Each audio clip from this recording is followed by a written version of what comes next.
Hello, hello, good morning, good afternoon, good evening. Welcome, welcome, wherever you're joining from. Thank you for being here. Welcome to another round of live Q&A. And I just heard the cats bolting across the room upstairs because their food just went off, and it's on an auto feeder, and it just went off, and they heard the sound, and they just jumped off the couch and went to go eat. I bet we can actually show them on the stream, because let me do it the cheap way. Yes, they are extremely cute. They are, in fact, extremely cute. Chomping down on their little food. Okay. Anyway, this is not a cat stream, I promise, even though they're extremely cute.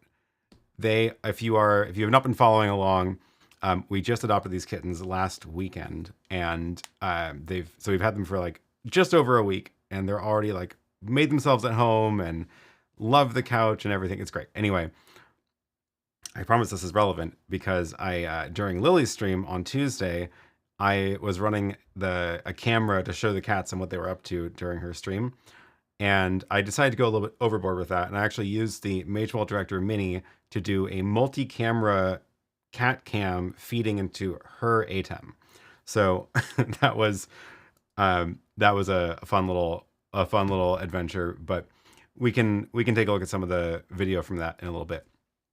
Let's see who's in the chat though, and see if we got any questions. If you do have any questions, start your message with the letter Q.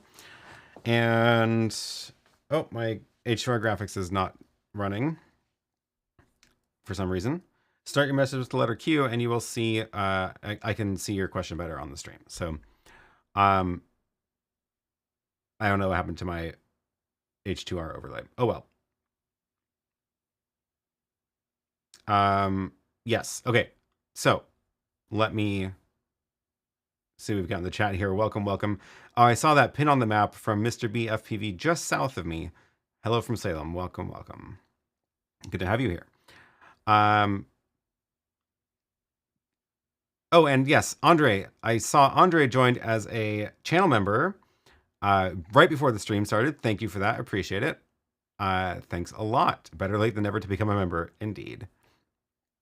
Yeah, members, by the way, members of this channel, in addition to just a way to show your support for the channel, you also get BTS feed of this stream. So right now members are watching a BTS version of the stream where I start the stream a few minutes early, sometimes 30 minutes early, and then the BTS camera is this camera showing everything in my messy studio, the not clean shot, and get to just hang out a little before and a little after the show.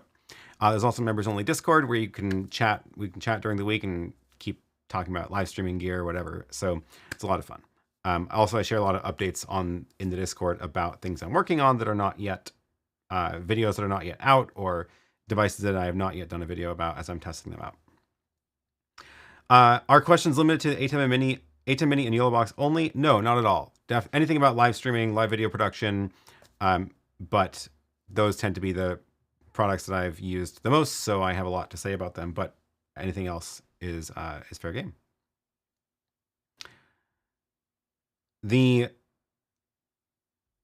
Speaking of which, IT Never Gets Old says, do you have any thoughts on non-invasive mounting systems for backdrops and equipment such as Varipole or auto poles, especially used horizontally?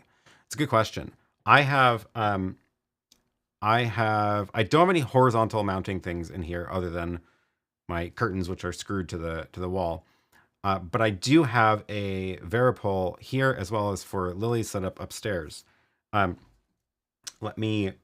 What's the fastest way to get my phone camera onto this stream? I've been using all of these different streaming boxes. Streaming things today. What can we do? Let's use the Director Mini since it's plugged in. Let me go connect that to my phone really quick to use that as a camera. Let's go to... I lost that feed. Let's go to the table really quick. And over here is my audio. My audio didn't switch over. There we go. Over here, I've got the Magewell Director Mini set up again, and I've got a couple of HDMI feeds plugged in, but I can also go and connect my phone to it, which is cool. So I've already got the phone source created here. But what I need to do is open up the app on the phone called Director Utility. And if I go to phone camera, connect that. Now it's portrait, which is not good, but if I turn my phone, it'll switch over to landscape. So now I've got a phone camera. Anyway, the reason I wanted to show you this was because I wanted to show you the Varipole. The Varipole is over here. This is silly. Why am I showing you a picture of the Magewell with my phone camera in it? I can at least show you the Magewell screen. So the Varipole is in there. It's going up to the ceiling and then all the way down to the floor. I've got a computer monitor attached to it. I've got a light. I've got another camera up there. I'm actually probably going to move that camera because I haven't been using it as much. Anyway, all sorts of things are clamped to that pole. I've got those little clamps for it. And then it's a nice way to keep the wires tidy too, because you can strap the wires to it. So I have that here, and I have one upstairs for Lily's setup as well, which has been really good. But no, the other, I have not used a Varipole sideways. I know I've seen some of them that are rated for it, but I don't think mine is. And if I were going to do that, I would be very careful about where on the wall you're clamping it to, because drywall is strong, but it's not infinitely strong. So if you're in the studs are usually like 16 inches apart, and if you put the thing sideways, you know, right, like in the middle between them, then you do run the risk of punching through the drywall. So I would still try to find the studs to clamp it there, so you have more support on the sides. But yeah, I haven't actually used one sideways before. I don't have anything in here that I want to hang sideways, although I have been thinking about it. But I've been a huge fan of the vertical Varipole. The other thing I've done for backdrops is I have screwed things onto the wall. They only take a couple of screws, so it's not that bad. I have a couple of the little backdrop. I used to use it in here before I painted all the walls. I had them hanging up on that wall, actually. That was it was this whole back wall before it was finished. I had just a paper coming down all the way, and that was screwed into the wall. It was just two things on the side, and it wasn't that invasive. It's like hanging up a picture. It's like, you know, 3 screws or something on the wall, so it's not that bad.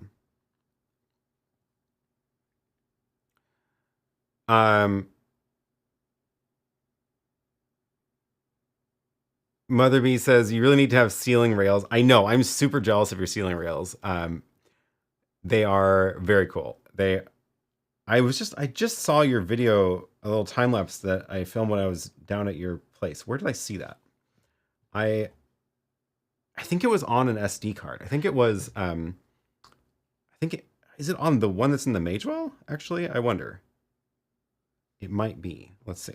I've got a bunch of stuff in here because it was just no. Okay, not in this one. Must have been a different one.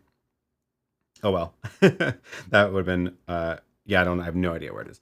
Anyway, I'm a big fan of your rail system. Tempted to do it in here, but haven't done that yet. I just realized I'm looking at the wrong thing on my monitor in front of me. That's better. Now I can see that I'm actually live and talking to you. Ceiling rails are cool. You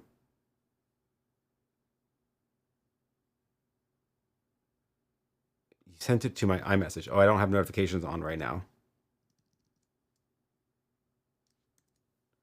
Okay. Anyway, if I can find it, I'll dig it up.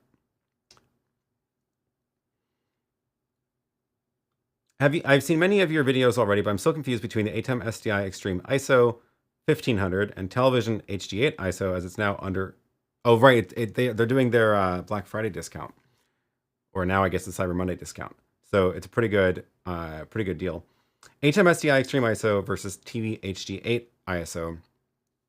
I did do a video exactly about comparing those two. I assume you've already seen it, but let me just grab the link really quick. Because yeah, here we go. It was a few months ago. This is ATEM Extreme versus HD8, and I'll drop the link in the chat. It's an interesting comparison because the prices are pretty different, but the features are less different than you might think. Unless you really like the panel. Like, I think the biggest reason to go with the HD8 is the real panel. The panel that ATEM Mini Extreme is not that useful, frankly. The big buttons, way more buttons than you need, but not the buttons that you actually want. So I have very rarely actually used the control the ATEM with the buttons on the Extreme or the Mini. I mostly script it and control it with Companion. But the panel on the HD8 is very nice. That's got physical buttons, the nice T-bar. Like, that's a huge reason to use it. It can control a lot more than the panel on the Extreme. Of course, the other huge feature is the 8 streaming receivers that are built into the ISO model of the HD8. So if you plan on doing that kind of stuff, that's super useful. Let me move back to the desk. Let's see if that button works. Oh, you can see all the trash. I don't know why my microphone switching is not working with that button. It normally does. Let's find out. I have these buttons to move myself. Desk mic, to Maddie 1, mute, table mic, unmute. That should work. And if I go to here, we should be looking at desk mic versus table mic. Huh. I don't know why that's not working from Companion. Oh well. Not super important right now because I have buttons to toggle it. Okay, let me see. There's other questions coming in the chat, so let's see who's here. Do you know of any resources that can create custom URL scoreboards that I can import to YoloCast? So I thought YoloCast has a bunch of scoreboards layouts already. Is that not what you mean? Let me log into my account. Wrong one. I should have an account here. There we go. So YoloCast Overlay Lab, that's what it's called. Overlay Library. So they have all these scoreboards. These are layouts that they've created for this kind of thing. I don't use scoreboards because I don't really do sports filming stuff, so I don't know how to compare these different ones. But are you asking about how to create your own scoreboards that you could import? I don't know if that's possible. I don't think that's possible. I think they've created all these layouts, and these are the layouts you get. I don't think you can customize these further. Let's see. Let's just add one to my overlays and see what options I get for. Here's the control. So I get to, change obviously like the text and stuff. Oh, you do get to choose the colors, so that's useful.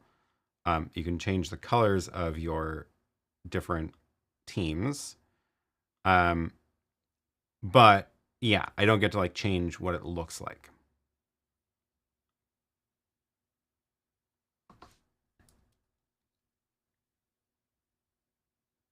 Yeah, you said they have scoreboards, but they're limited. Yeah, I don't think you can create your own that you can import there, but you can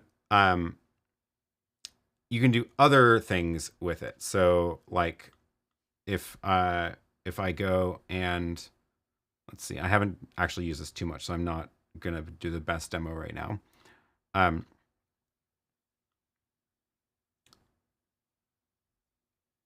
Yeah, I don't know how. I'm not seeing like other customization options for like building your own. Oh, so there's that one. Yeah.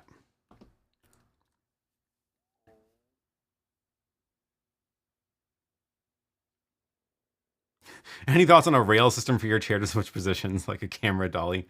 That would be hilarious. Right now I have two chairs. I have this swivel chair with the back, and then I have like a stool that's over there. I don't roll the chair back and forth because it takes too long, but that would be hilarious if it was on a track. I love it.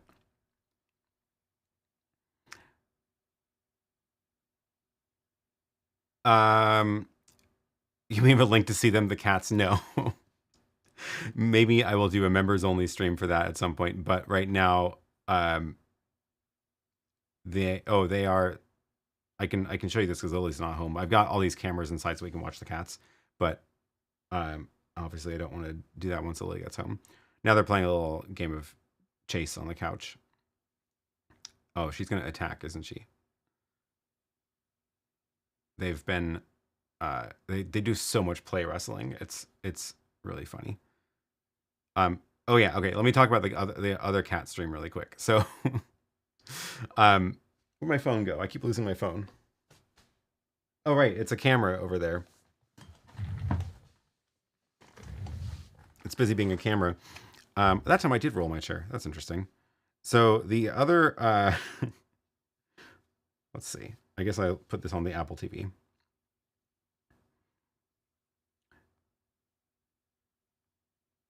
So this picture is a little bit hard to see, I think. I guess I should rotate this. I tried to get a picture of the chaos that was that I had set up for that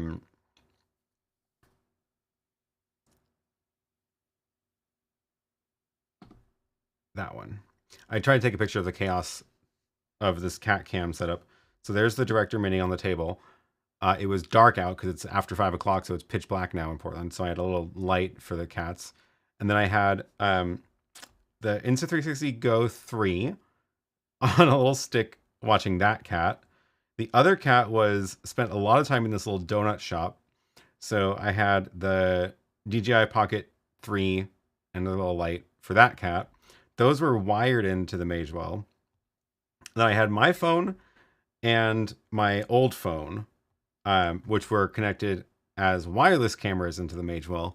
So I basically had 4 cameras to pick from as the stream was going, and 4 cameras to pick from in the Magewell Director Mini, which you can kind of see in the very, very low res zoom in there. The Magewell was then sending its feed over NDI onto the network. So once it's NDI feed on the network, then I was able to grab a copy of it using the Apple TV in Lily's setup to have it show up as just a source she could switch to during her stream.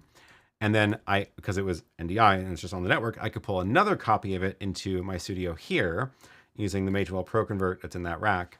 And then I actually had a dedicated feed of the cats going to an unlisted video on YouTube, which I put in the members Discord. So you could watch the cat cam BTS feed through that link during the show. And I'll just show the BTS really quick again, because it was fun. Live videos, cat cam BTS. So the whole video was pretty much this. Cats either taking naps or chasing things. Here's when the food went off during the show, so I went and grabbed an iPhone and had a wireless camera to watch them eat. This is right after they finished all their food. Back on the couch. This must be the Insta360 Go. I did notice that the DJI Pocket 2 video looked quite a lot better than the Insta360 Go video, even though, but probably because it's very low light right now. And they just took naps during the rest of the show. But this was the feed that was being broadcast to Lily's ATEM so that she could just cut to this whenever she wanted to have cats on the stream. And my job was just to keep this feed looking interesting. Oh, and then finally at the end, they were both napping, and I made a little custom layout on the Magewell. You can see I kind of messed it up a bit because I have this black border. It's because you can scale sources on the Magewell however you want. So I didn't quite get it right because I was looking at the tiny screen and it was also very dark. But anyway, I made that layout for her, and then that's how her stream ended. So that was that was the BTS feed of the cats during her stream, and it was very fun. No chewed cables and dearranged video gear. Yeah, they have so far not discovered that cables are fun to chew on, and I hope it stays that way. We will see. We will see.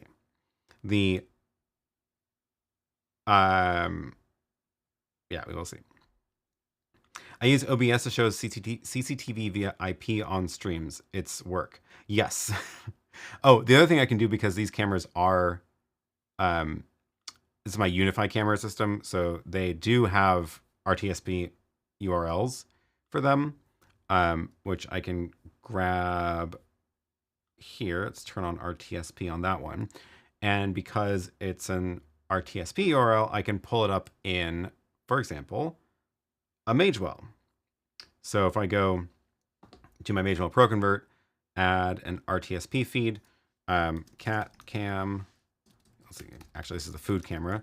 I have to get rid of the RTSP-S, and for some reason, Unify stopped showing the RTSP non-S version in there, but I happen to know the port for it. So yeah, now I can select that.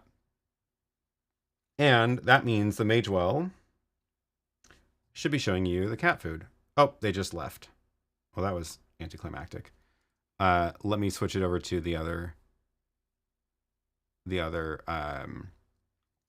camera, which they should be on the couch now, I guess. Where's my kitten cam? Copy that URL, make a new source in the Magewell couch cam. Do that again. This is why I like these little Magewell devices. Couch cam, and then we can cut to that. Oh, they're in the window, they're playing. One of them is having a bath, and the other is going to chase her again. Oh my gosh. So that's the actual raw RTSP feed from the camera being piped into the Magewell device. So I can now, you know, have it in the studio like anything else. So like I could put it, oh, it is already on that screen. That Magewell NDI is on that little monitor down there. So I can see the cats from here now. That's fun.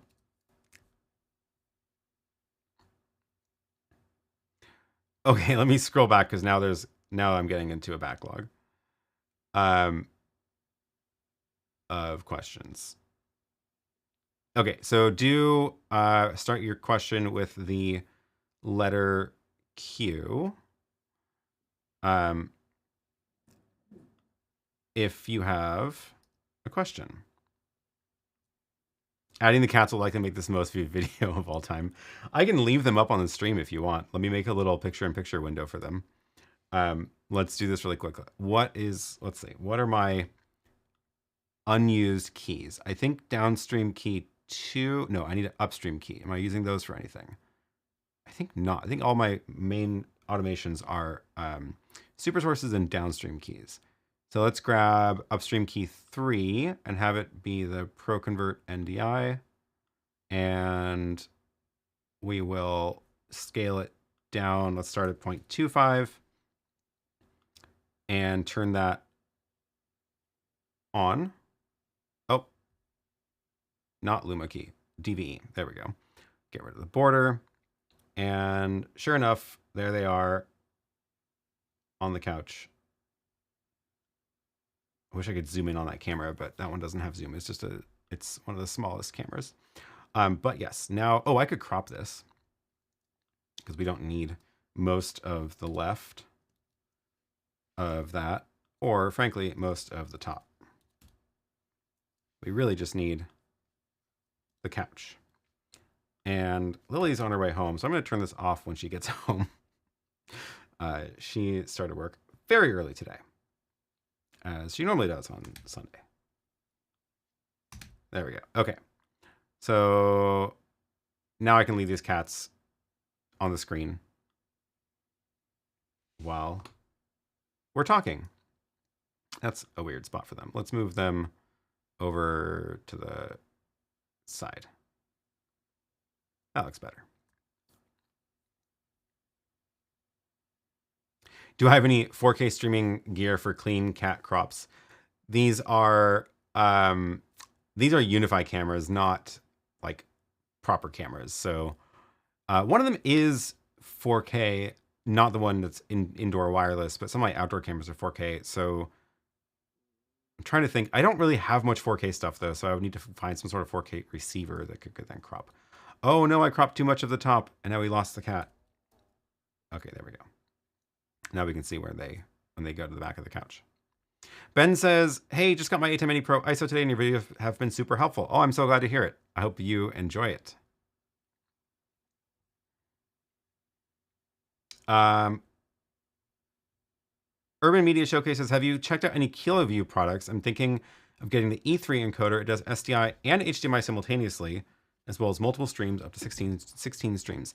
No, so I did a quick interview with someone from KiloView at IBC in September, and that's on the channel. That video is on the channel.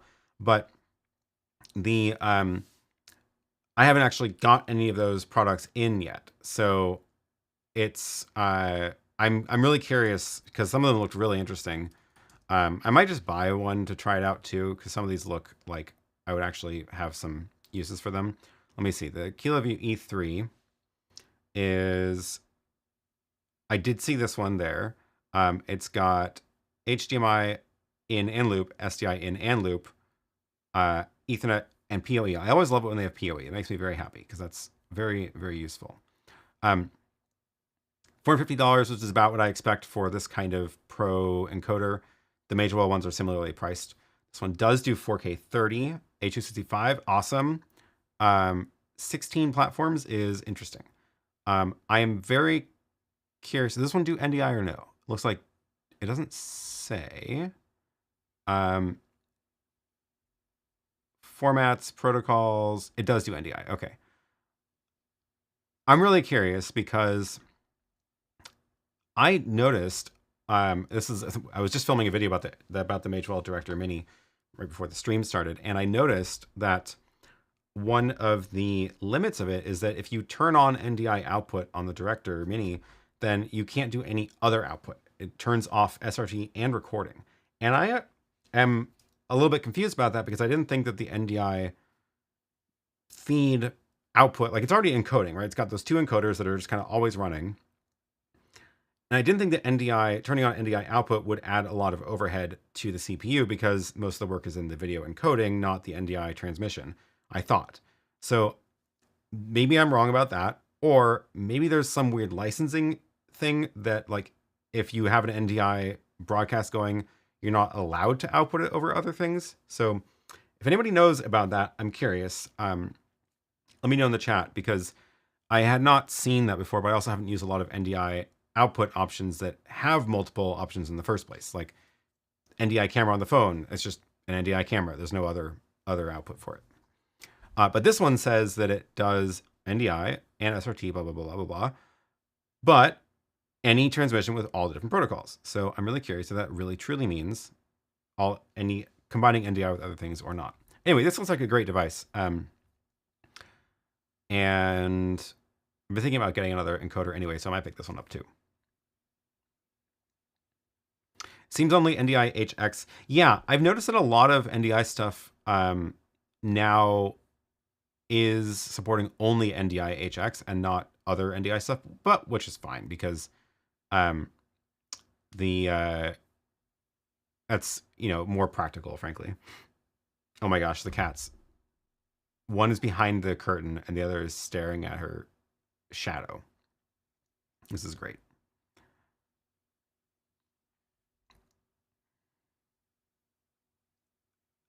So many good questions coming in. Okay, make sure you start your question with Q, otherwise I'm going to lose it on the screen. Also, what is going on with my H2R graphics? Let's find out.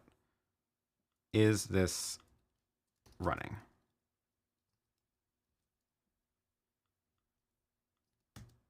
Copy that. And let's, maybe it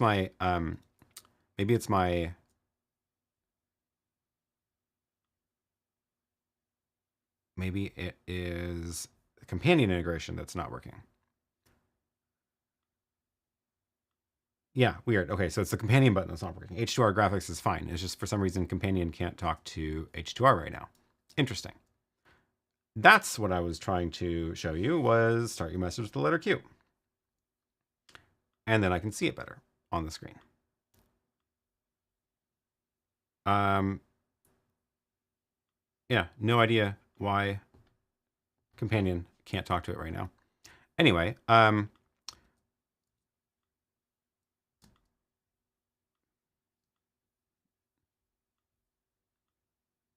we go.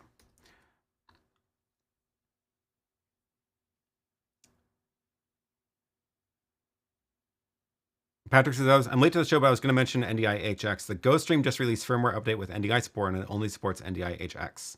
Yeah, I saw that. I haven't installed that firmware update yet, but I'm going to because I want to check that out again. They've been doing some good updates to that. So the Speaking of, Ono Coffee says, any thoughts on the OSEE ATEM Mini competitor?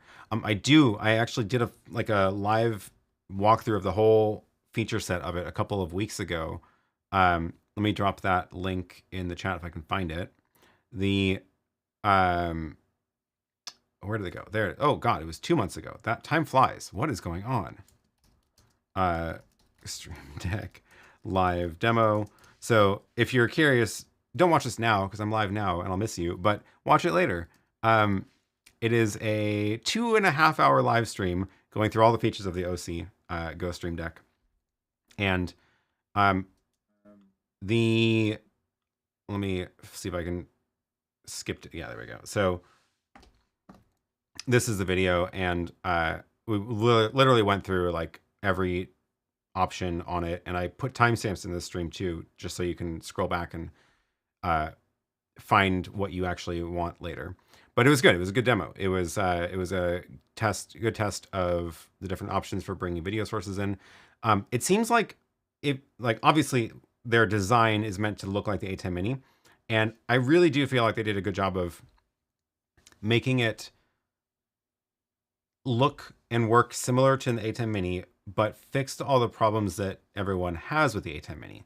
And at the price point, it's super affordable for what it can do. So it's 4 inputs, just like the ATEM Mini, not the Extreme. But in addition to the 4 inputs, you get one other input that you can toggle between USB webcam or SD card playback or NDI. I believe NDI input. I'm trying to remember the 3 options you can choose from. I don't have it plugged in, otherwise I would go through the menu right now. But it's somewhere in this video. Anyway, you can choose what you want that 5th input to be, which is really cool. And it is honestly, it seems like a really good option for people if you run into the problems with the ATEM Mini, like only one USB port, so you can either use it as a webcam or record, but not both. So this has 2 USBs and things like that. Also has an SD card slot built in, which is great. The big limit right now, which I'm trying to work with them to fix, is that there is no option for external control over the network right now. So ATEM Mini obviously has the network protocol, so you can use it with Companion and things like that. I'm trying to help them build that into this device, some sort of remote control option. It could be OSC commands that you can use from Companion or other things or whatever. They seem to be willing and open to that idea, so it's just a matter of getting it developed. But once that's there, then it becomes a very easy sell to use this instead of an ATEM Mini Pro for these kind of 4 or 5 input shows. But that's not there yet, so don't get too ahead of yourself.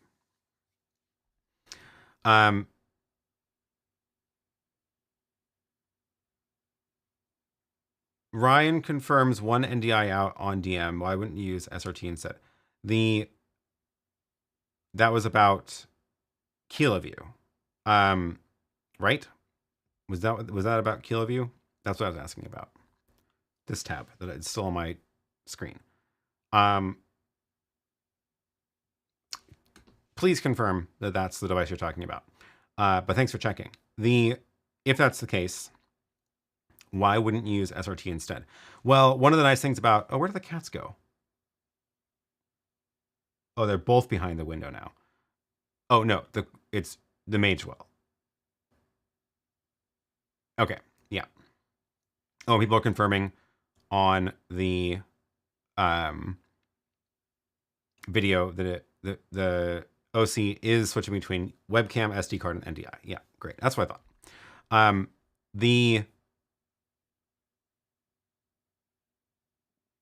Oh, you asked Ryan from Magewell. That Ryan. Yeah. The Director Mini. It's not just one NDI out. It's NDI out means no other outputs. So I'm curious why. I'll have to ask them why. I've been chatting with them too, so I'll ask them why. But yeah, I'm curious if it's a hardware thing or a licensing thing. Anyway, back to the OSEE. Yes, it's a great device if you don't need a computer with them. So right now, the biggest difference between the OSEE and the ATEM is that everything is controlled on the OSEE GoStream Deck itself. But right now, there's no option for external control. Whereas on the ATEM, you get some physical control, but you mostly have to do it from a computer. I am hoping that the OSEE will incorporate a remote protocol for that as well.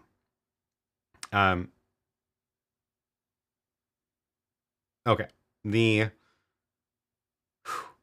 getting too many threads at once. Where was I?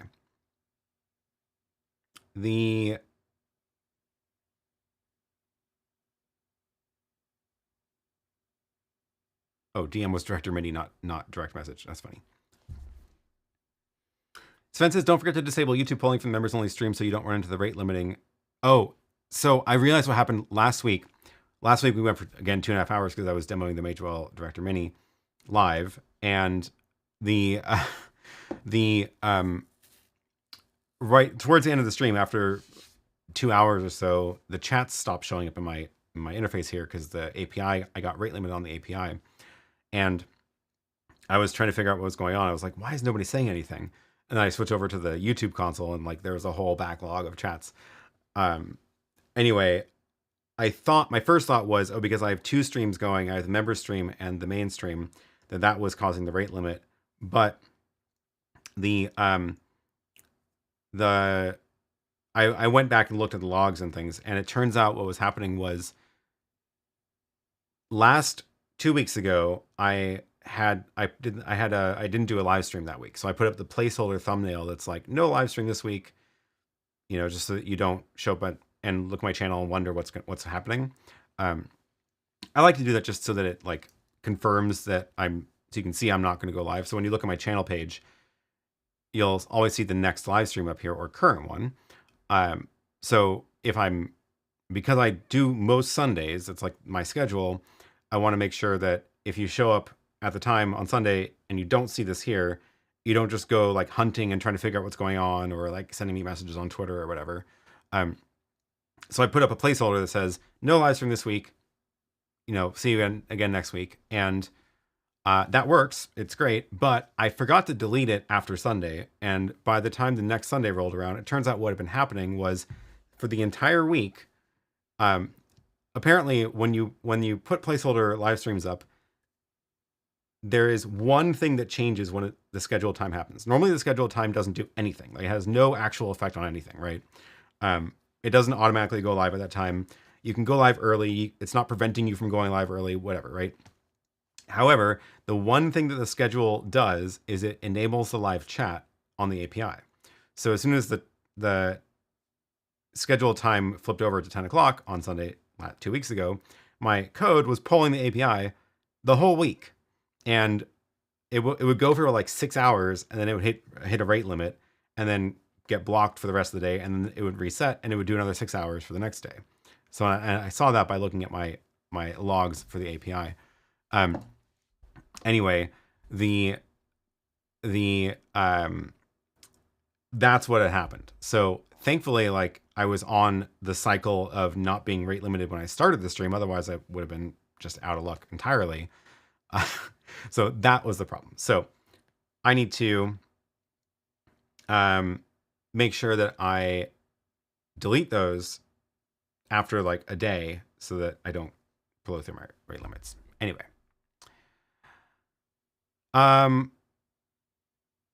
Okay. Wow. It's already 40 minutes in, and I feel like I've just barely scratched the surface of anything useful on this stream. I'm sorry. We've looked at cats. I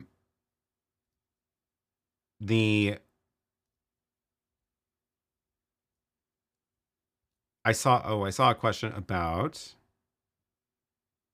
Black Friday. Did you buy any new gear over Black Friday? I did. Not anything super exciting, but yeah, let me see what I've got. Oh, one thing that it's not really relevant to live streaming is I bought for the house, I know I'm going to get Sonos amps, which is like the little black box that plugs in and powers the ceiling speakers in the house. And I got 3 zones, so I need 3 amps. And they're normally $700, and they are $100 off right now. And those things don't go on sale very often at all. So I decided to just buy them now, because I'm going to either buy them now or I'm going to buy them in a couple of months. So those are on their way over. Totally not streaming related, but I'm excited to have saved $300 on that. So that's cool. What else did I buy? I bought, also for the house, but sort of streaming related, is this HDMI matrix extender. So it's HD-Base-T, which is HDMI over Cat6 cables.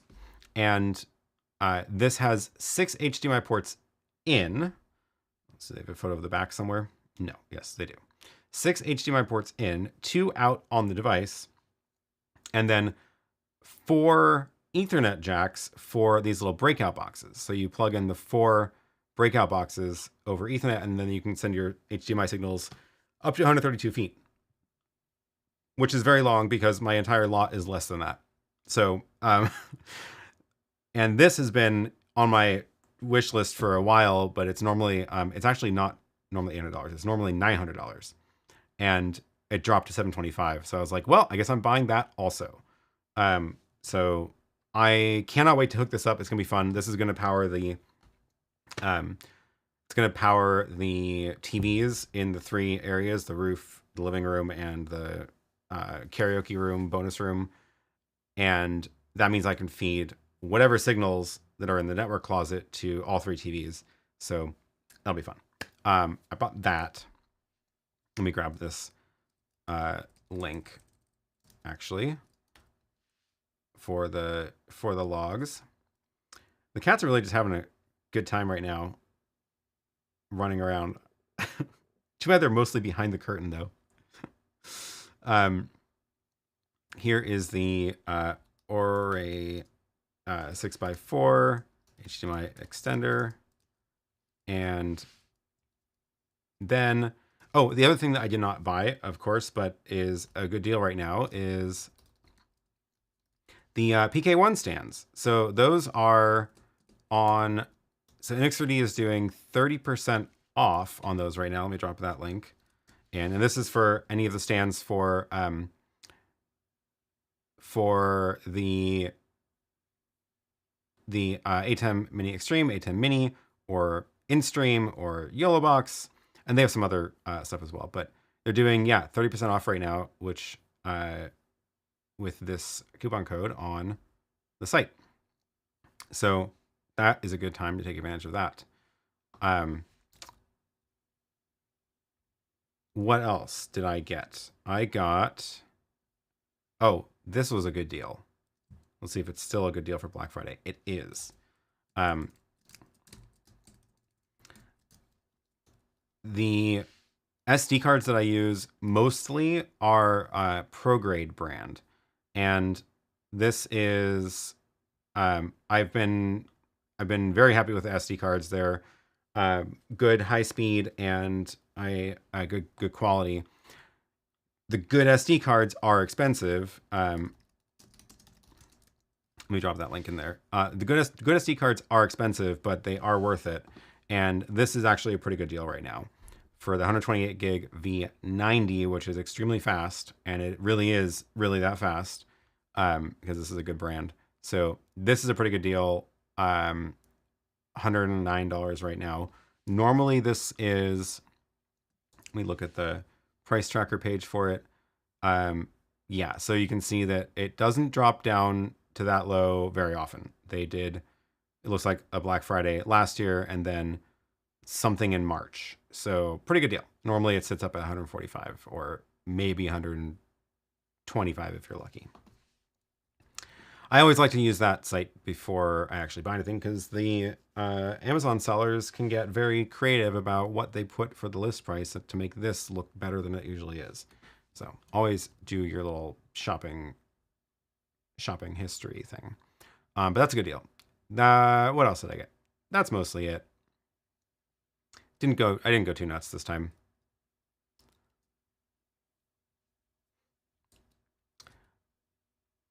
Yeah.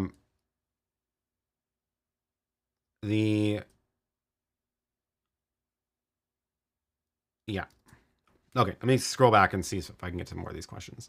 Eric is reminding people 108 viewers today. Don't forget to like and subscribe. Thank you, Eric, for the reminder. IT never gets old. Says I ran into the rate limit thing one time when I left H2R graphics polling and chat for over a week. Yep. Well. Oh well. Okay, I'm gonna scroll back up here because I got way behind.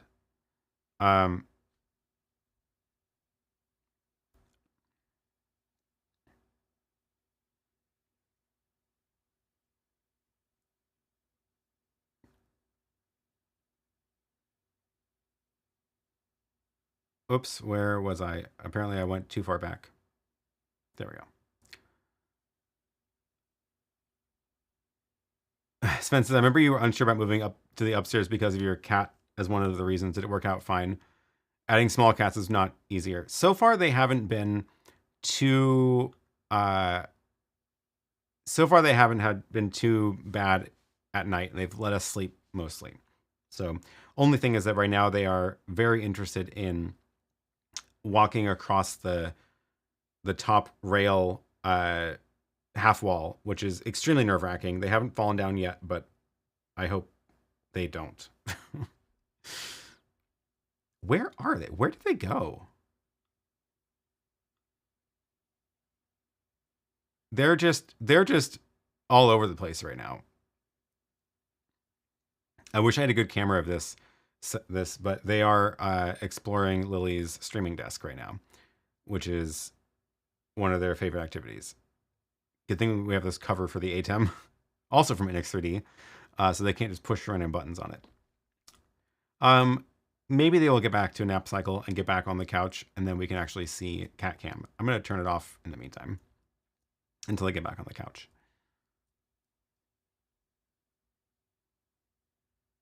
Is there a better setup for sport live streaming other than YoloLive Mini or the Axion Simo using a single camera? I would say the Director Mini is a pretty good option too.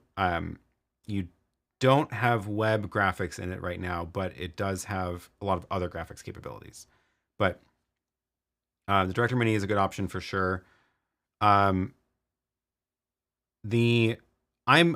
prefer the devices like the YoloBox or Director Mini over things like the Simo for that, because anytime I have to use my phone to encode the stream, this is also why I don't really use the streaming output from the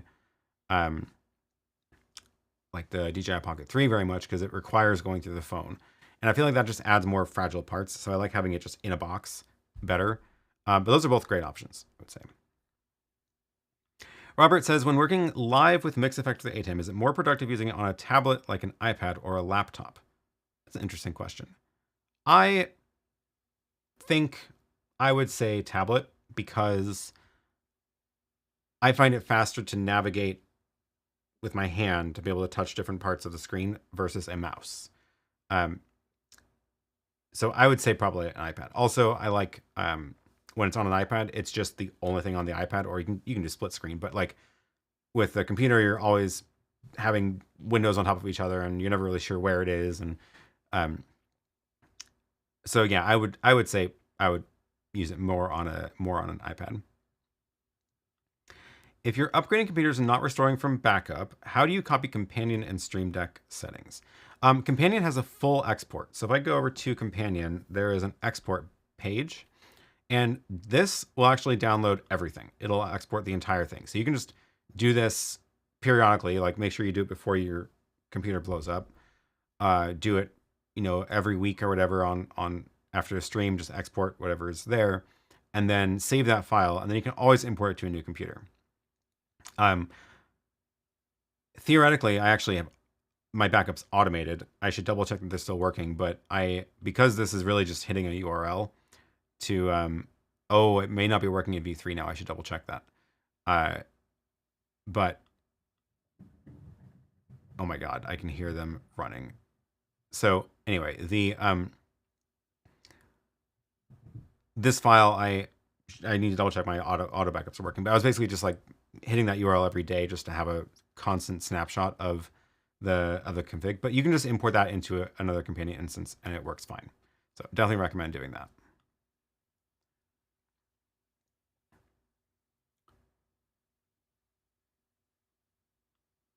I don't know where the second one is, but this one is up there. I don't know where the other cat is. Looks like it might be time for a wrestling match. Super source resizing and mix effects with your fingers is awesome. Yeah, that's a great point too, for sure.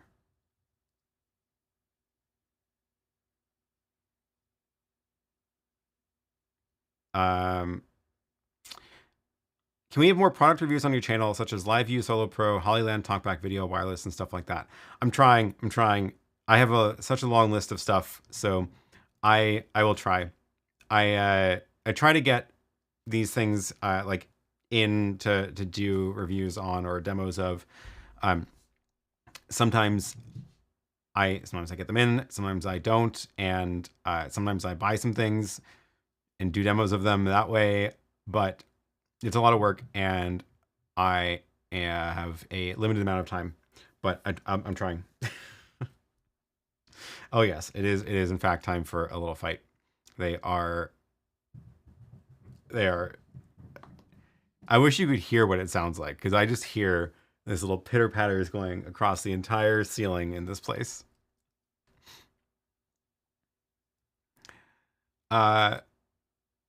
The Mini Pro ISO and Extreme don't save white balance info to the XML files when saving. I have to manually edit the file or save as a macro. Any insights? I didn't realize that was one of the limits. No, that's too bad. I don't have any Blackmagic cameras, so I don't use the settings in here ever. That's interesting. But wouldn't changing the white balance change the actual video that gets sent to the ATEM, so you can't change it in post anyway? Because these are like controlling on the camera, not controlling, it's not a setting in the ATEM. So it should already be like baked in, I guess, right?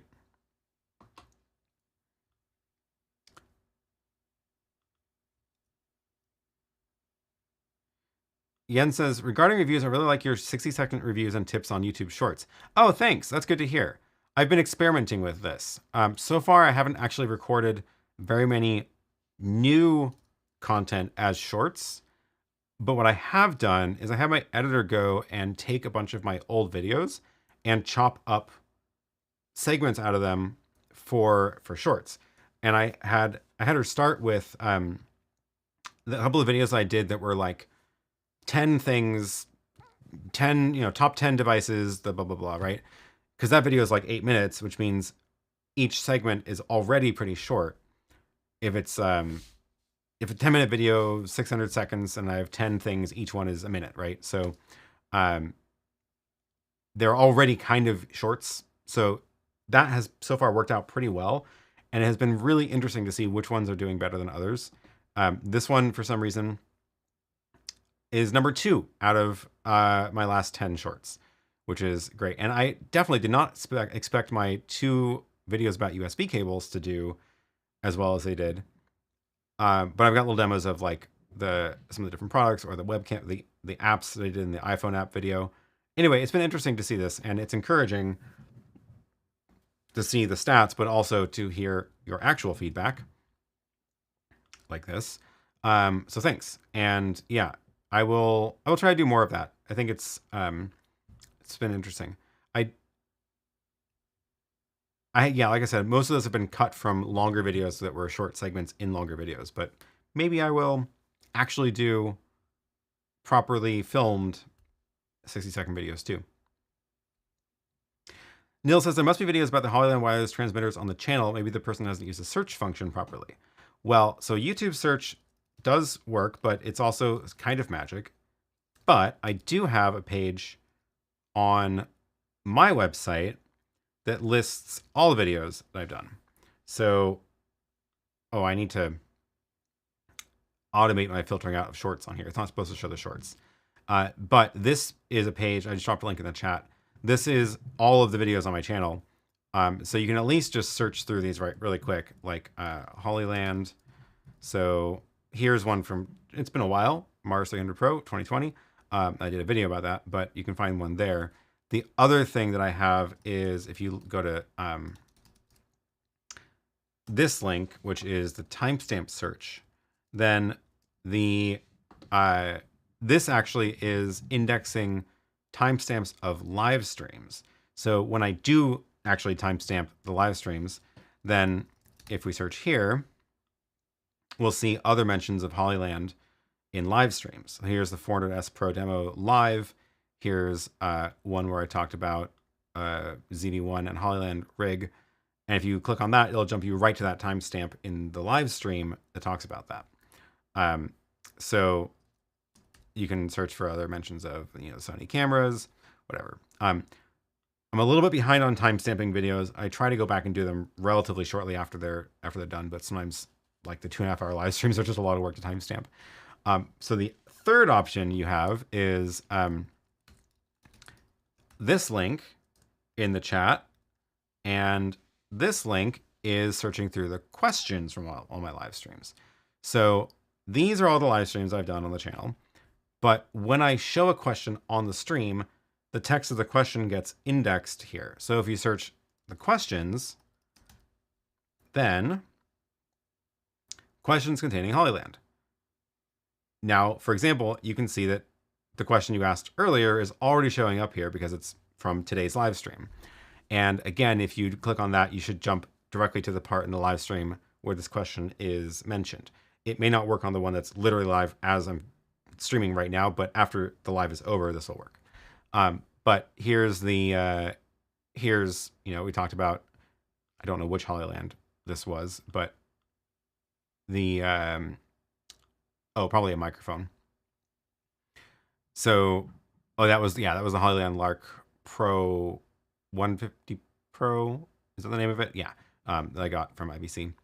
So lots of good resources here. You can just search through anytime anybody's asked a question, search for it here, and you'll find times I've mentioned the product in past live streams.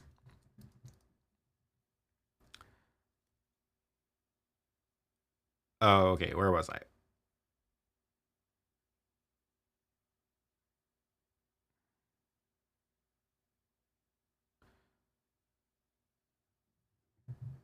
Longer reviews are good too, like 2 hours on the Director Mini.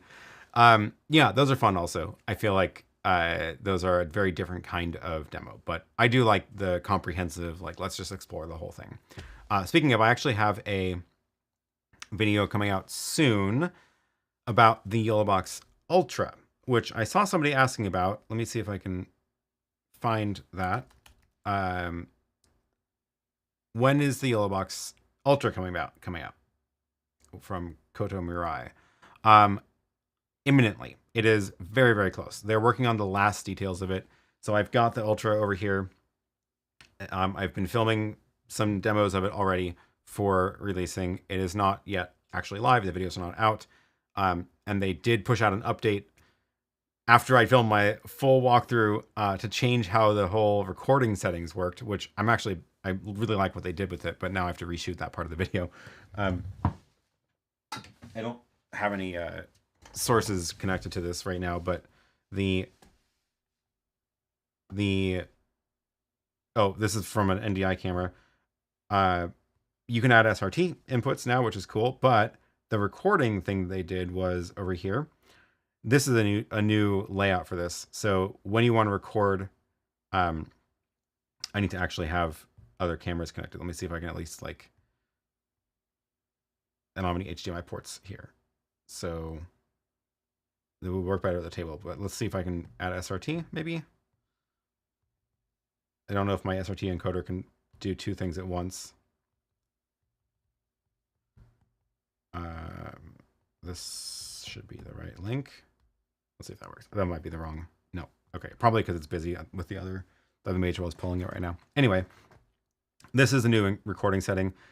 Normally when you have multiple sources connected, you'll see checkboxes now. So you can choose which ones you want to record. You can choose what resolution, frame rate, bit rate, H264, H265, and it's all just right here now, which is really nice. It used to be that some of these were buried in settings, some of these were elsewhere. So now it's just all in one page. So that's great. But that I need to reshoot that video because I did a demo of the old recording interface. But anyway, it should come out very soon, very soon. Like, I want to say like less than a week, maybe a week.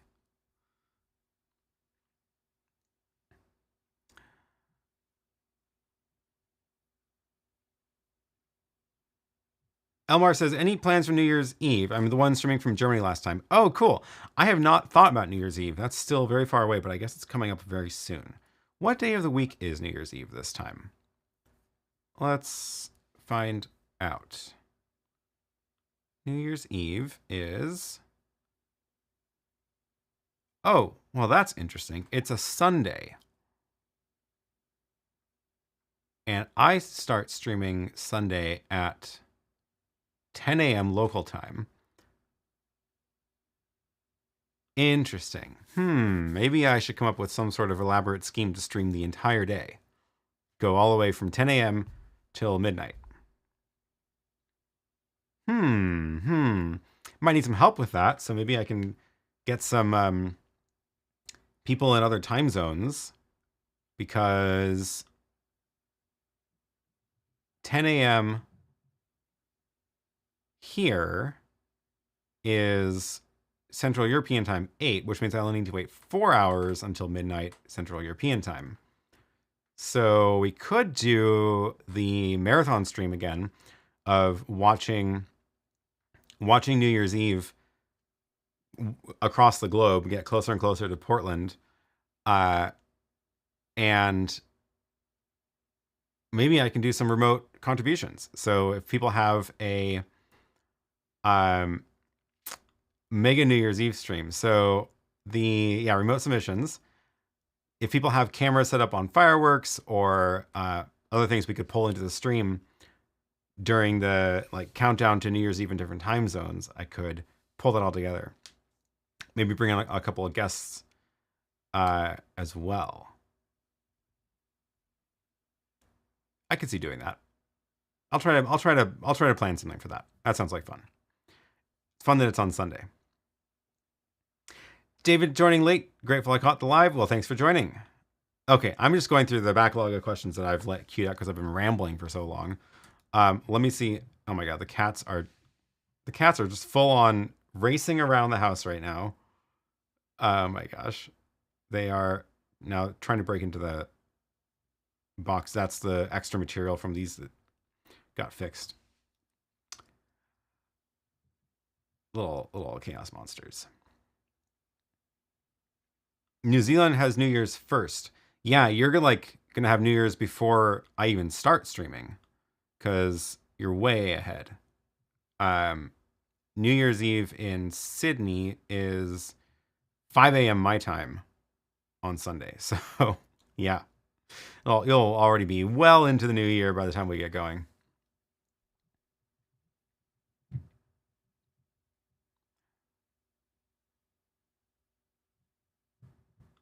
Okay, earlier question. Have you heard about ATEM Mini 4K version, 4K input, 4K streaming and recording?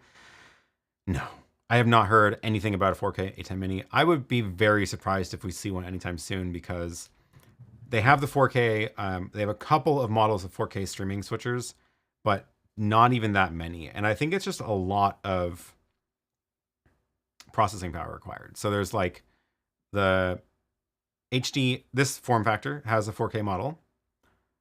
There's a 4K Constellation now. This is the one I have. No, it's a 4K version, which is a lot more expensive. So you can tell the price difference on these, right? Actually, I guess, no, it's 4,500, 46 instead of 3,000.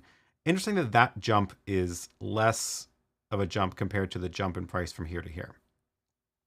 But this is a ton more inputs, so I guess it makes sense. Anyway,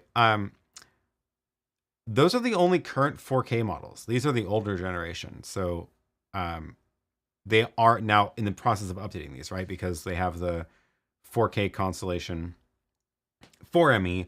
They don't have a 2ME Constellation 4K yet, but I wouldn't be surprised if we get one of those soon. Although it might have to be in a 2U factor just for cooling purposes. Anyway, I think it's a lot of work to get these to work well in 4K just because it's so much more bandwidth and processing everywhere. So I would be very surprised if they can actually get it down that small.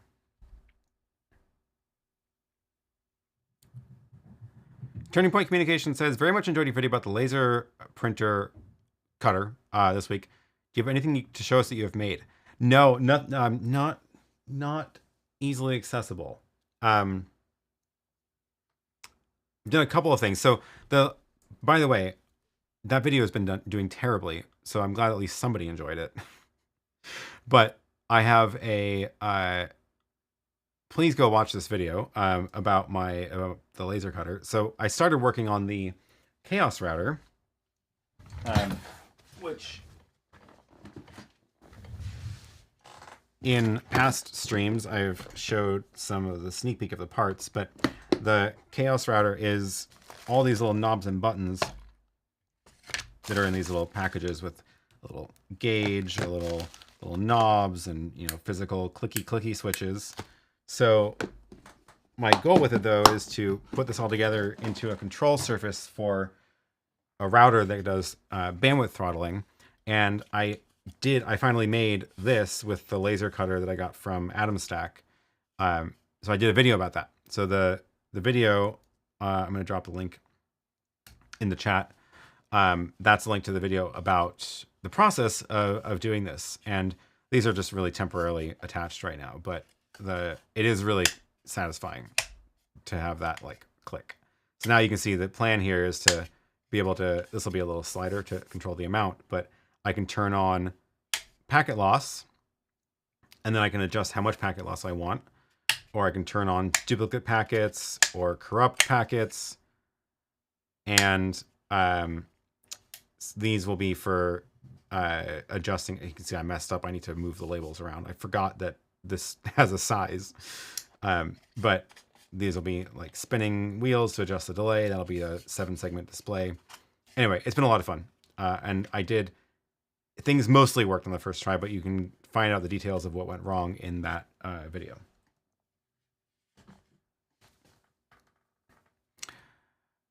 You might want to rename the video to Calibrating a Laser Cutter for Making Parts. Oh, that's not a bad idea, because a significant amount of the time of that video was actually spent creating this little calibration card to figure out the right values of power and speed. So this is varying the speed, and this one's varying the power. So you can, or no, sorry, that's speed, that's power.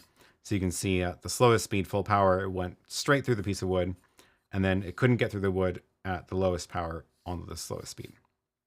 So, yes, when I was going through and doing the timestamps, I was like, oh my gosh, most of the video is me like making the test card, doing the test burns, not actually assembling it like I thought.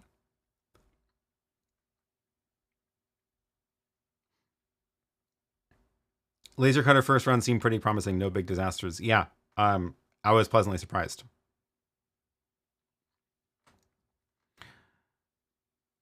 But yeah, go watch that video because I need some more views on it. Let me scroll back again. The Crisis team asks, can you or your cats recommend any Black Friday, Cyber Monday bargains? Coming from a cat fan whose surname is Mew. Oh, I guess I should have showed you your question earlier. I went through a couple of deals that I bought. Nothing too shocking, I guess. Another cat account. I love it. Edit Cat. When will Blackmagic... I like your logo. That's cool. When will Blackmagic release a new ATEM Mini? Wouldn't we all like to know? They've never hinted that new devices were coming before they come out, so they just kind of appear. I don't know. I am trying to think, like, what would I want in an update to this? I feel like they would have to change quite a lot of things to make it worth updating, because these are still perfectly functional devices, especially with the SDI versions now. I've been using the SDI version for recording videos here because I can send 4 outputs from my big switcher into the ATEM SDI. I have the Pro ISO version. And then I get 4-channel recording for doing, that's actually, I use that a ton for the unboxing video for the laser, because I had 4 cameras, like me, the side one, which is actually focused when you're looking at it, when I'm at the table. And then there's the other side angle at the table. There's the overhead at the table. So I had all 4 of those recording into the ATEM so that the editor could just go and do cuts, you know, live after the fact, while I was doing the unboxing and assembly. Yeah, I don't know. I mean, I have a wish list of things. The OSEE GoStream Deck ticked off a lot of those boxes, especially once they add network control. But I don't know what we'll see next from Blackmagic in that kind of target audience. Yeah, even retailers sometimes don't know when Blackmagic comes out with new products. Yeah, when DVE Store was still around, as soon as Blackmagic would do the live stream announcement, I would call them up and be like, hey, put me on the list for whatever. That time it was like the ATEM Mini Pro ISO or ATEM Mini Pro or something. And they were like, the what? Well, I don't know about that product. And I was like, well, you will soon because Blackmagic just announced it. So put me down on the list. I want to be first on the list.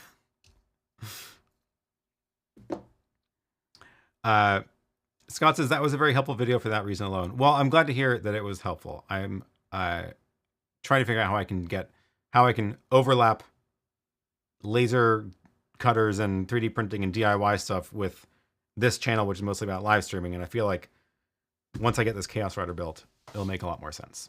I can't wait till it's done, though. Thomas says, part 1, SDI cable plugged into Constellation 2, microconverter, okay, SDI cable, microconverter to HDMI, projector, no signal. Tried frame rates in AB SDI. I can get it to work if I had 2 microconverters out of the Constellation, converting HDMI and then converting back to SDI. How do you get SDI to your projector then? What might be the issue or miscommunication between the devices? That's bizarre. I don't know. One, you tried all frame rates. I know one thing that sometimes is weird about projectors or monitors is that some of them only support like 60 hertz, 60 frames a second, and don't at all support 30. So like my ATEM is all set to 30 frames a second because that's what I want the output recordings to be. So one of my monitors only supports 60 frames a second, so I have to have a scaler in between them. That is probably true with some projectors, but if you've already tried 60 hertz, 60 frames per second on your ATEM, then that sounds weird. I don't know what to tell you here. That sounds really bizarre. Microconverter. But I am curious about how you use the 2 microconverters to go back to SDI, and then how do you get back to HDMI? Because that's yeah, strange. I don't know what to tell you. Sorry.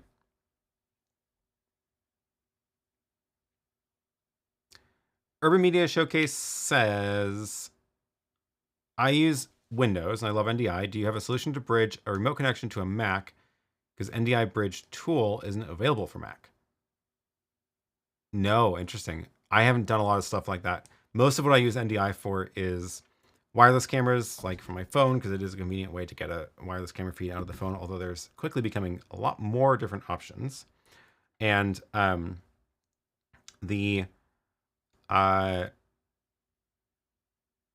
than that, sometimes I pull NDI feeds out of things into the switcher, but I don't do a lot of actual video mixing on a computer. So I don't usually try to get NDI in and out of a Mac. Sorry.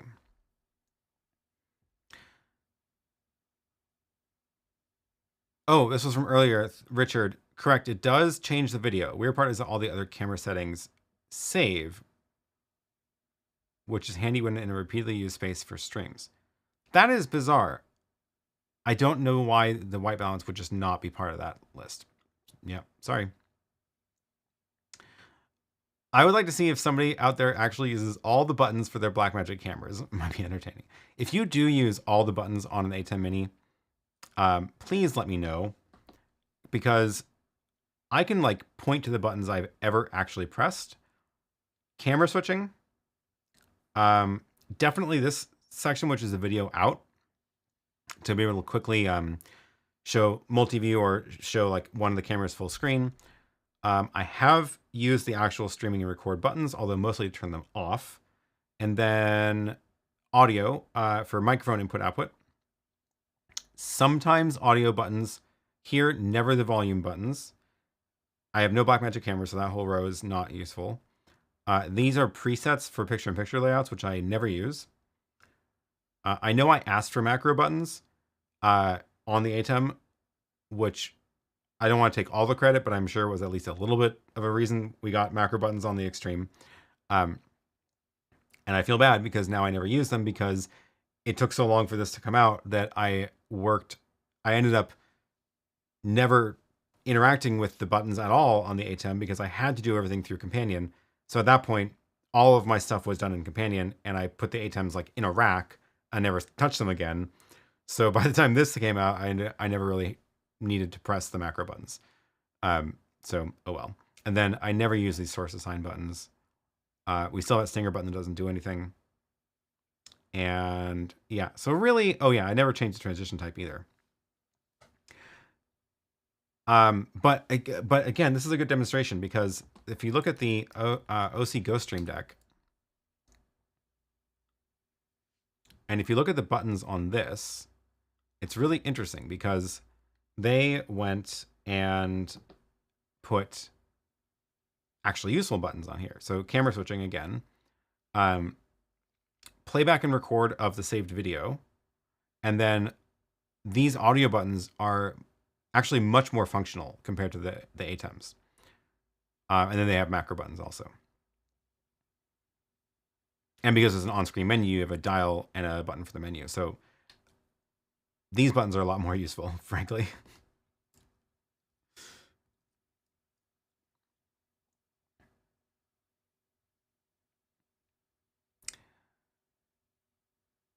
Did they address the 720p graphics limitations in the Ultra? I haven't seen that in the release notes, so I'm not sure yet. Sorry.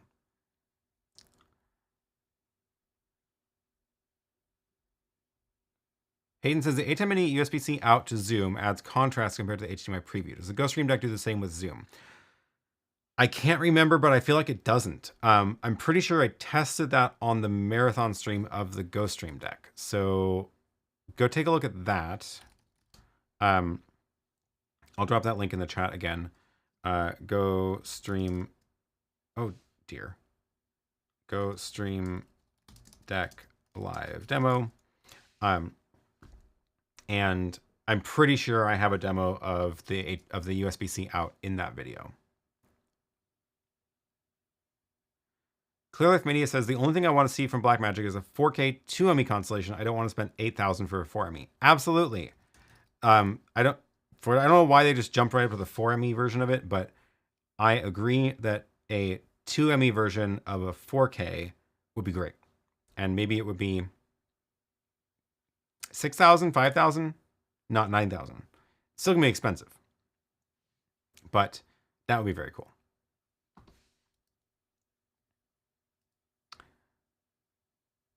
It's about time to pull out the pink jacket and the mimosa. That is definitely okay. So if New Year's is Sunday, that means my birthday is Thursday, and Christmas Eve is the Sunday before that. So I'm gonna stream on Christmas. I have no reason not to. So we'll see. Definitely some opportunities for pink jacket time.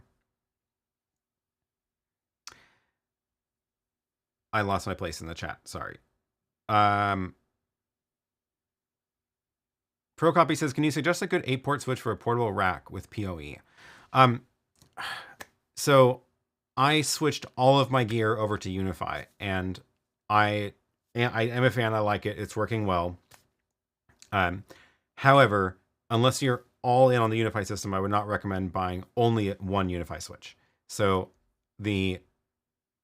other than that, I have not been buying standalone like network gear because everything I have is Unify now. So I don't have a good recommendation for like a generic 8-port PoE switch.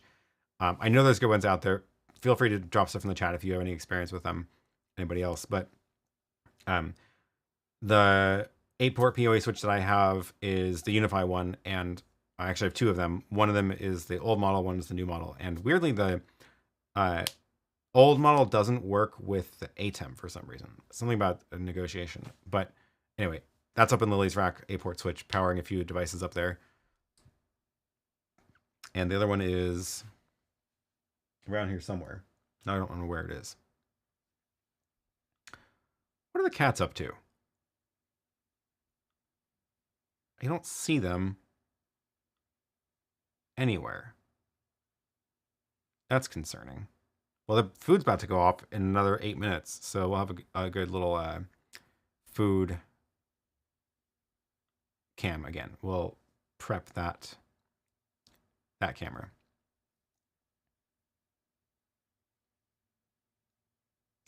Chris says, I think the next ATEM Mini release will be a 4K version or an ATEM Mini network where it has no buttons and all done via network control.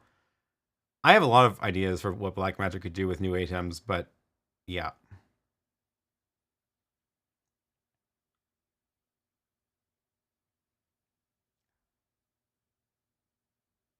Mr. B FPV says, what's the best way to monitor your audio with ATEM Mini Pro and a monitor with no headphone jack?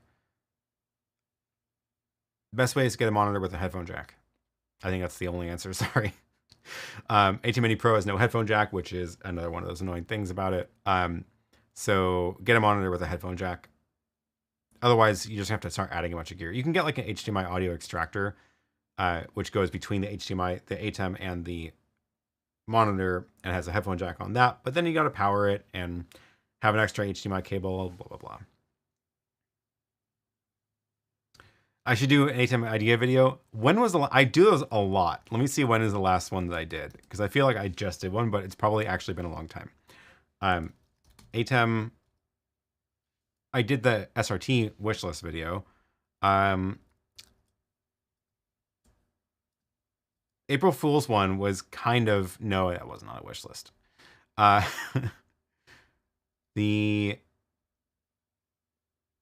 it's been a while.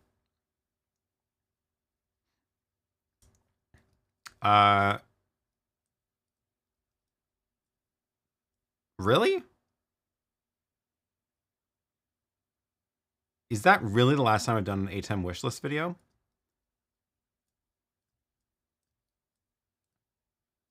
No way. This was the original wishlist video I did, which now that I've been to NAB a few times and IBC, I've been chatting with people from Blackmagic there, and they've told me that they have watched these videos before and enjoy them, which I appreciate a lot. I like to think that I have a little influence into some of their product development through that channel.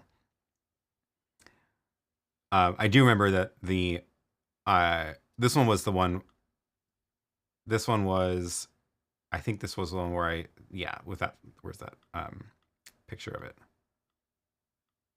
Where did I put the form factor? This was before the Extreme came out. So I was talking about a 6 input, but solving all the problems like 2 USBs, a headphone jack, 2 HDMI outs, things like that. And obviously, like, they were well into the product development of the ATEM Mini Extreme by the time I made this video, but they made a point to tell me that they got a kick out of it because I had guessed so many of the things they were going to do in the Extreme already by that point. Anyway, this is all to say, apparently it's been a very long time since I've done an ATEM wishlist video, so yes, I will do one. I did do a YoloBox wishlist in June, and in 2021, so I think you're right. I think it's a good time for another ATEM wishlist video. Oh, I did do this, but that was the YoloBox video, I think, right? That was it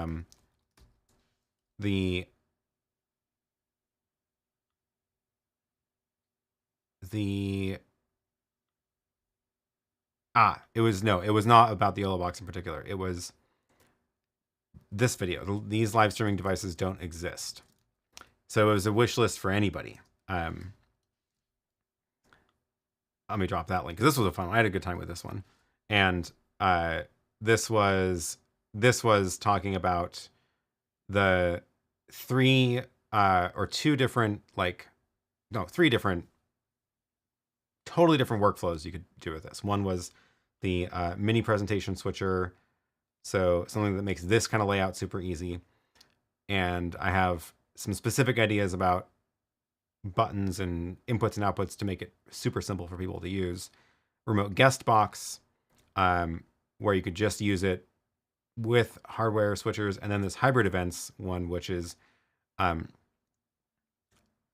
still really impressed with how they run these IETF meetings with remote people over on a screen and then the slides over here and cameras for the room and for the speakers and mic. It's really well done. Anyway, I could definitely see a hardware version of this being really useful. So that video goes into these 3 details. This video I didn't do as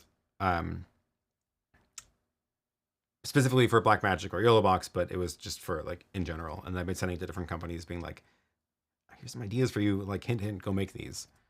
And yes, IT Never Gets Old says the Director Mini goes close to those scenarios. I agree. They did a lot of the things that I've asked for in those devices you can do with the Director Mini, which is very, very cool.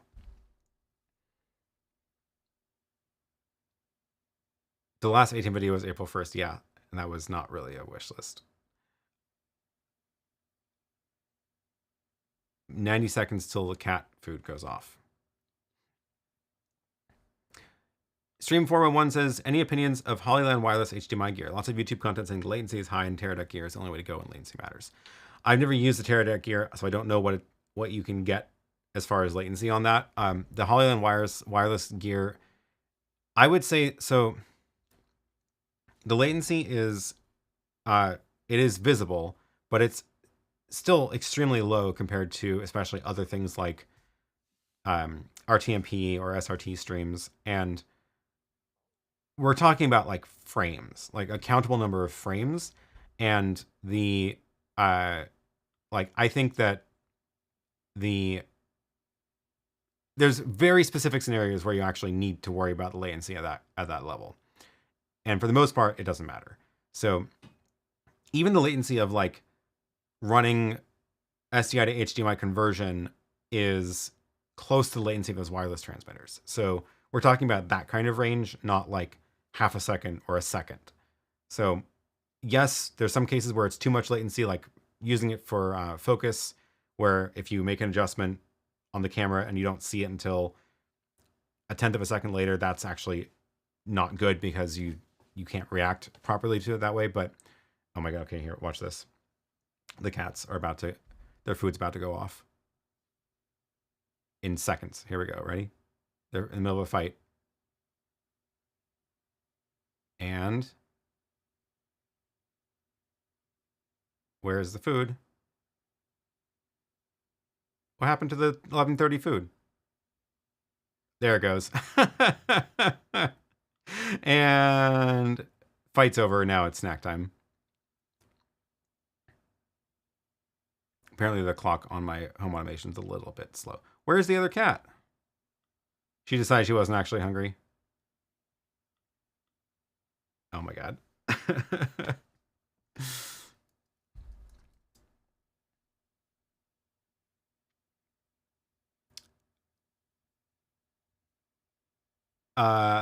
Gwen says the cats are super cute. I agree. I agree. Well, that means we've been going for 90 minutes, so I need to wrap this up because I got a long list today. But let me see if I can just quickly get to some of these other questions. That's famous last words. Koala says, do you run Unify? And what are your thoughts, Unify versus pfSense? I decided a while ago that I don't actually like fiddling with network settings at the lowest level that you do when you're actually using real network gear. So I went with Unify because they just kind of smooth over a whole bunch of details, and I've been really enjoying it. So yeah, I'm all Unify now.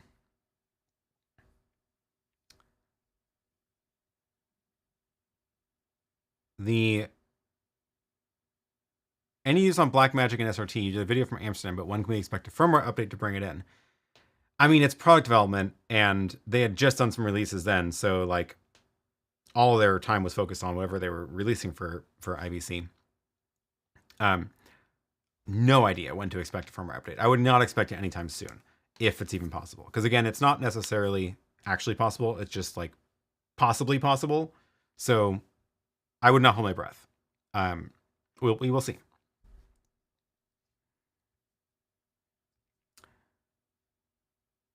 Do I think that OSEE GoStream will get an ISO recording model? It's a good question. Not totally sure. My instinct is that we would probably see more different kinds of devices from OSEE before we get just like a ISO version of the same thing. But that's just a wild guess. Stream411 says, what would you use to test video quality, H264 versus 265 stream quality, and choosing bit rates, looking for good test source validation? Boy, do I have a solution for you. I'm glad you asked. This is a good chance for me to rep my own merch. You know what I should do is I should run a Cyber Monday sale on these. So let me see if I can do that really quick, because that sounds like a great idea. And you will all be the first to know about it. So I'm going to drop this link in the chat while I'm doing this. Stress test video clips are a set of video clips that I made exactly for this purpose. So we have HD and Ultra HD at 24, 25, 30, 50, 60 frame rates. And it looks like this, where it's got all these different like test patterns that are pixel accurate, like pixel perfect. So these are like color gradients. It's a little pixel grid. These are black and white gradients. This is actually 4 different, you can't tell in this horrible compressed version, but this is 4 different stripes of a noise pattern that are going at different rates. It's got a frame rate ticker on the bottom. Anyway, the point of this is to, the clips you get are ProRes encoded, so they're super high quality. Put that on a HyperDeck or something, and then like send it over HDMI or SDI into your streaming encoder, and then you can test what the streaming encoder actually does with it.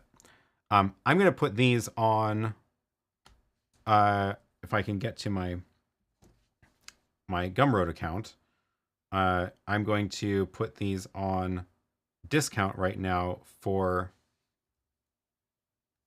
a little Cyber Monday sale. Oh, come on. Did I type that wrong?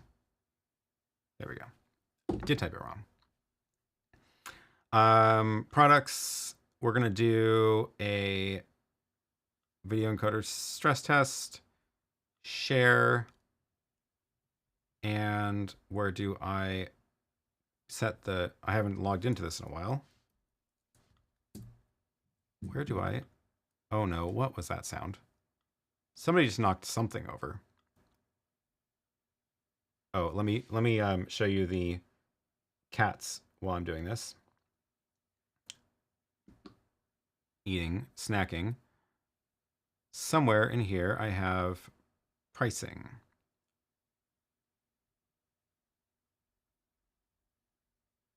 I swear there's a way to just do like a discount code. There we go. This new discount. Cyber Monday 2023. Discount code is CM23. We're going to apply it to, we're going to do 15% off. Oh, 25% off. I'm feeling generous. Through tomorrow. So that is going to be, now where the cats go. I don't know where they went. Oh. They're fighting on the stairs, apparently. Through tomorrow at 12:59 my time. Okay, and this discount is live. And I'll copy the link and drop it in the chat. Great. Okay, so yes, the stress test clips are now available. 25% off through tomorrow. So this is, you can get different packages. So you get, this page explains all the details of this, so like what these are and what you can tell with them. It is useful to test color ranges or pixel accuracy, things like that. This one I like. This one took so much time. That is a 1x1 pixel grid. This is a 2x2 pixel grid. If I zoom in, you can kind of tell. Although you're looking at it through a YouTube encoding, so also on a scaled screen, scaled down, so who knows what you're seeing.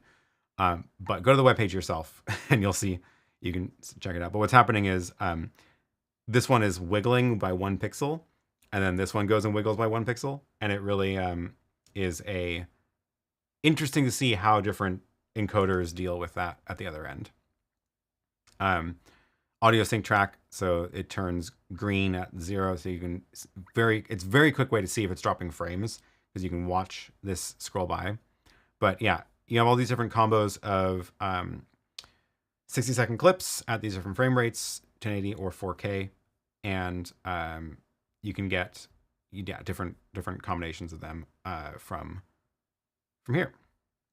If you want only 1080 at 1 frame rate, or 1080 at 2 frame rates, or Ultra HD, or everything. So yeah, that is how I would test that.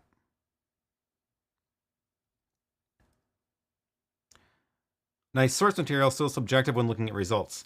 Well, it's you can very clearly see the compression artifacts, but I think that I don't know what kind of like measures you're looking for, but it's very like if you freeze frame on an encoded video from these, you can zoom in and see very clearly like what the compression is doing. So I'm going to use these again once I get the chaos router set up, so that we can see very quickly and more obviously what an encoder is doing when the bandwidth gets dropped, because just looking at a video feed from that is not, like a camera feed is not always a good indication. So yeah.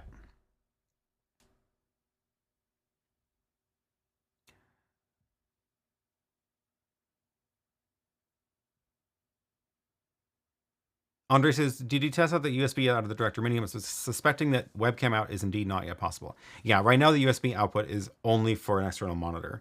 It is not a webcam out. I don't know if they have plans to change that or not. Have I seen an outputted stream from the YoloBox Ultra yet? Have they gotten rid of the choppiness inherent in the Mini Pro? It has a much more powerful processor, so it should be much better about that. Mine is not hooked up right now. I have it here, but once they actually have this released, then I will do a proper 2.5-hour demo of it. So definitely gonna do that once it's. I just don't want to do that until it's actually out and the actual live firmware is done, because they have been making changes.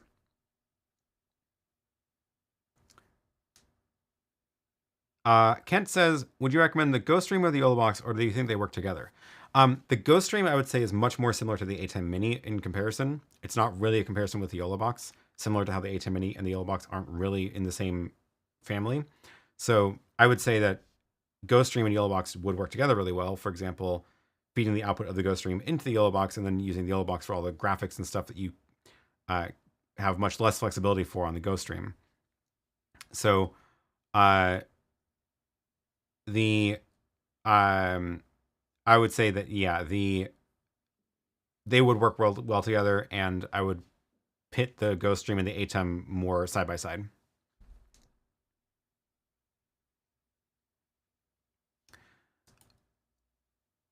All right. I think we're going to wrap this up because I got to most of the questions. I'm sorry I didn't get to all the questions, but some of the times they're hard to see through the chats. What am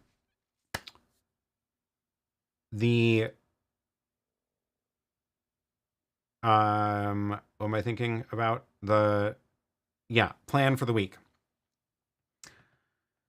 I should be back here next week for a live stream, so regularly scheduled time, same place. During the week, I'm actually going to be going to a work trip in Miami on a beach, so I'm definitely going to bring my drone and get some flying in, because I haven't been able to bring it the last couple of trips, because they were to places with even more strict drone laws than the US.